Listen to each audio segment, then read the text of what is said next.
High সবাইকে, আমি আজকে বানাবো শাপলা চিংড়ি। এর জন্য শাপলাটাকে কেটে নিচ্ছি। এই রেসিপিটা আমার মার কাছ থেকেই শেখা।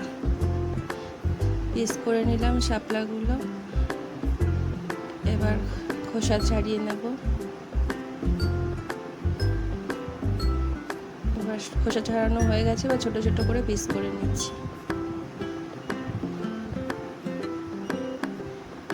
এবার কড়াই চাপিয়ে কড়াইতে তেল দিয়ে দিলাম। তেল গরম হয়ে গেলে চিংড়ি মাছগুলো দিয়ে দিলাম, লবণ হলুদ মাখানো চিংড়ি মাছগুলো। ভাজা কমপ্লিট, এবার তুলে নিচ্ছি। ওই তেলেই কালো জিরে ফোড়ন আর কাঁচা লঙ্কা ফোড়ন দিয়ে দিলাম। এবার শাপলাগুলো দিয়ে দিচ্ছি।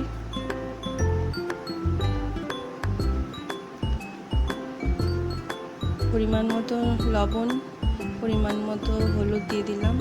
এবার মিশিয়ে নিচ্ছি। এবার ভেজে রাখা চিংড়ি মাছগুলো দিয়ে দিলাম।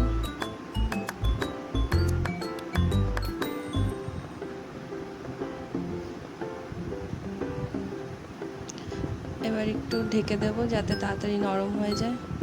নরম হয়ে গেছে, পরিমাণ মতো একটু চিনি দিয়ে দিলাম। ব্যাস, আমার কমপ্লিট শাপলা চিংড়ি।